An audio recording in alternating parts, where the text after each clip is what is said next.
অনেকের ধারণা অনুযায়ী ভিডিও মেক করাটা অনেক বেশি সহজ। বিশেষ করে এডিটিং, ভয়েস দেওয়াটা অনেক বেশি ইজি। হ্যালো এভরিওয়ান, আসসালামু আলাইকুম। ওয়েলকাম টু মাই পেজ তামান্না তাসনিম। প্রতিদিনের মতো আজকেও একটা ছোট্টখাট্ট ব্লগ নিয়ে চলে আসলাম। তো আমি যা বলছিলাম, অনেকেই মনে করে যে না, ভিডিও মেক করাটা অনেক ইজি। এটা কোনো কাজের হলো? এটা কোনো কাজ হলো? এটা কোনো ব্যাপার? কিন্তু যারা করে তারা বুঝতে পারে যে আসলে এটাও একটা কাজ বা এটাও একটা পেরেশানি।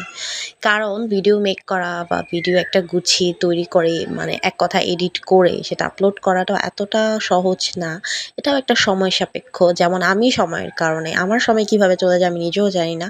তো আমি ব্যস্ত থাকার কারণে বা দেখা যায় একটু সময় বের করতে না পারার কারণে আমার ব্লগ প্রতিদিন আপলোড করতে পারি না। আমার এত ভিডিও জমে আছে, আমি এগুলো কবে যে এডিট করে কবে যে আপলোড করব আমি বুঝতেই পারি না। এজন্য আমি প্রতিদিন কিন্তু লং ভিডিও দেইও না। রিল ভিডিও দ্যাটস পোস্ট এগুলো আমার প্রতিদিনই দেওয়া হয়, বাট রিল ভিডিওটাও আমি মাঝে মাঝে খুব কম দেই। বাট লং ভিডিওটা মানে 3 মিনিট প্লাসের যে ভিডিওটা, এটা কিন্তু আমি প্রতিদিন দিতে পারি না, 1-2 দিন পরই আপলোড করি। তো প্রত্যেকটা কাজকে সম্মান করা উচিত। প্রত্যেকটা কাজই আসলে কাজ। প্রত্যেকটা কাজের পিছনে পরিশ্রম দিতে হয়।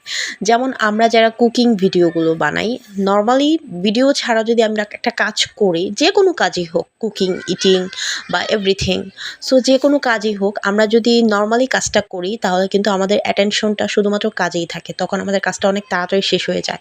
আর আমরা যদি কোনো ভিডিও মেক করার উদ্দেশ্যে কাজটা করি তাহলে কিন্তু সেই ভিডিওটা কেমন হচ্ছে না হচ্ছে, এডিটিং ভালো হচ্ছে কি না, বা কাট করতে হবে কি না, বা ব্যাকগ্রাউন্ড সাউন্ডগুলো কেমন হচ্ছে, এইসব কথা চিন্তা করলে কিন্তু দেখা যায় আমাদের অনেক লেট হয়ে যায়। হ্যাঁ, ভিডিও মেক করাটা অনেক টাইমের ব্যাপার বা অনেক লেট হয়ে যায়। যেখানে একটা কাজ কমপ্লিট করতে আমাদের 5 মিনিট লাগার কথা, সেখানে ওই ভিডিওটা এডিট করার উদ্দেশ্যে আমরা কাজটা যদি করি আমাদের সেখানে 15 মিনিট 20 মিনিট লেগে যায়। সো প্রত্যেকটা কাজের পেছনে একটু না একটু টাইম ওয়েস্ট করতে হয়। প্রত্যেকটা কাজের পেছনে একটু না একটু পরিশ্রম থাকেই। প্রতিটা কাজই আসলে মূল্যবান। কোনো কাজই ছোট নয়। সো কোনো কাজকেই আপনারা ছোট চোখে দেখবেন না বা হাসি ঠাট্টা তামাশা এসব করবেন না। আসলে ছোট থেকেই মানুষ বড় হয়।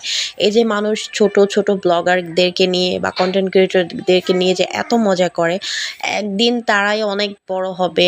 এমন সাকসেস তারা লাইফে নিয়ে আসতে পারবে যেটা দেখলে আসলে মানুষ হিংসে করবে বা অনেক বেশি আফসোস করবে যে না, আমরাও এরকম একটা প্রফেশন চাই বা চাচ্ছিলাম। আসলে প্রত্যেকটা প্রফেশনও অনেক বেশি ইম্পর্ট্যান্ট, অনেক বেশি মূল্যবান। সো কোনো কাজই ছোট নয়, কোনো কাজকে ছোট করে দেখা উচিত নয়। তো অনেক বকবক করলাম। বকবক করতেই তো বাবুর জন্য এখন একটু পটেটো ফ্রাই করছি। বাবু আলু ভাজা দিয়ে ইদানিং একটু ভাতটা পছন্দ করে। আর আমি আজকে সারাদিন ভাত খাইনি, ফ্রুটস খাইছি, দেন নুডলস খাইছি। এখন আবার বিকেলবেলা বেলপুরি খাচ্ছি।